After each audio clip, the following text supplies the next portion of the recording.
नमस्कार।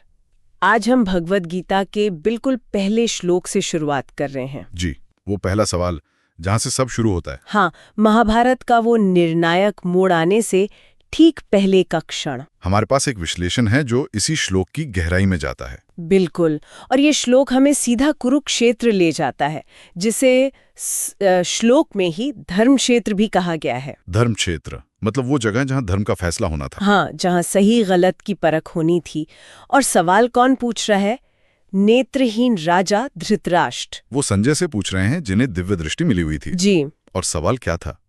ऊपरी तौर पर तो सामान्य सा ही लगता है, धर्म क्षेत्रे कुरुक्षेत्रे समवेता युयुत्सवः मामका पांडवाश्चैव किम कुर्वत संजय। हाँ, मतलब हे संजय, उस धर्म भूमि कुरुक्षेत्र में युद्ध की इच्छा से जो इकट्ठे हुए हैं, मेरे पुत्र और पांडु के पुत्र, उन्होंने क्या किया? सवाल तो सीधा है, पर यह विश्लेषण दिखाता है कि इसमें कितना कुछ छिपा है। राजा की अपनी भावनाएं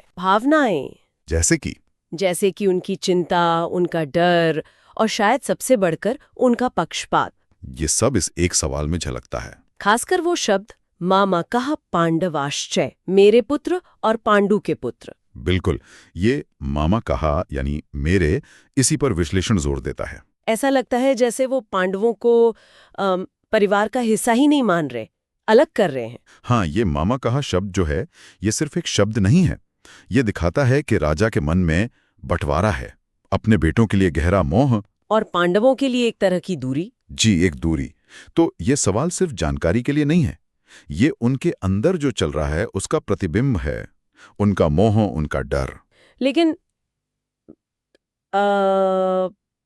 यहाँ एक बात सोची जा सकती है, कोई भी पिता अपने बच्चों के लिए मेरे ही तो कहेगा, क्या ये स्वाभाविक नहीं है? सवाल अच्छा है। सामान्य हालात में तो बिल्कुल स्वाभाविक है, मेरा बेटा मेरी बेटी कहना। तो फिर यहाँ इतना गहरा अर्थ क्यों? क्योंकि यहाँ हालात सामान्य नहीं है। वो सिर्फ एक पिता नहीं, वो राजा हैं। कुरुक्षेत्र कोई खेल का मैदान नहीं है, वो धर्म क्षेत्र है। और सामने युद्ध है, परिवार के ही बीच। हाँ, एक विनाशकारी युद्ध। तो ऐसी स्थिति में राजा से निष्पक्षता की उम्मीद ज्यादा होती है। बिल्कुल। उनका मेरे कहना सिर्फ प्यार नहीं दिखाता, वो उस बंटवारे को दिखाता है जिसने युद्ध की नौबत ला दी। अच्छा, तो ये शब्द एक तरह से उस मानसिक अंधेपन का इशारा है जिसकी बात गीता में आगे आती है। बिल्कुल, ये पहला लक्षण है। तो ये प्रसंग और पद की वजह से इस मेरे शब्द का वजन बढ़ जाता है। ये सिर्फ पारिवारिक बात नहीं रही। सही कहा, ये राज्य और धर्म से जुड़ा पक्षपात बन गया है। सोचिए जैसे कोई प्रिंसिपल हो स्कूल का। हाँ। और उनके अपने बेटे और किसी दूसरे छात्र में झगड़ा हो जाए और वो पूछें मेरे बेटे और उस लड़के ने क्या किया। तो सुनने वाले को लगेगा कि वो निष्पक्ष नहीं है। बिल्कुल, वो मेरा बेटा और वो लड़का, ये भाषा ही फर्क पैदा कर देती है। धृतराष्ट्र का सवाल भी कुछ वैसा ही है। ये उदाहरण वाकई स्थिति साफ करता है। तो ये मामा कहा वाली सूझ, ये सिर्फ शब्द नहीं, ये उस गहरे अंधेपन का प्रतीक है। हाँ, मानसिक अंधापन। गीता इसी की बात करती है, शारीरिक अंधेपन से ज्यादा गंभीर। क्या आप कह रहे हैं कि असली लड़ाई मैदान से पहले मन में शुरू हो चुकी थी? निश्चित रूप से, विश्लेषण यही कहता है। गीता की शुरुआत ही यहां से होती है कि असली युद्ध तो भीतर है। मोह, डर, पक्षपात, ये सब मन के विकार हैं। और धृतराष्ट्र का सवाल दिखाता है कि वो देख नहीं पा रहे हैं, ना आंखों से ना मन से। हाँ, वो मोह और पक्षपात के कारण सही गलत नहीं देख पा रहे हैं। जब हम मेरा तेरा अपना पराया करने लगते हैं तो विवेक काम करना बंद कर देता है। शायद इसीलिए गीता का उपदेश अर्जुन को दिया गया, वो भी तो मोह में फंस गए थे। बिल्कुल, शुरुआत धृतराष्ट्र के मोह से हुई और फिर गीता अर्जुन के मोह का समाधान बनी। ये पहला श्लोक मंच तैयार करता है। ये दिखाता है कि ज्ञान की जरूरत क्यों पड़ती है, क्योंकि हम अपनी ही भावनाओं, अपने ही पूर्वाग्रहों में उलझ जाते हैं। हाँ, और जब तक हम इस अंदरूनी अंधेपन को पहचानते नहीं, तब तक बाहरी मुश्किलों का सामना ठीक से कर ही नहीं सकते। तो अगर हम इसे समेटें तो गीता का पहला श्लोक सिर्फ एक सवाल नहीं है। नहीं, बिल्कुल नहीं। ये एक आईना है।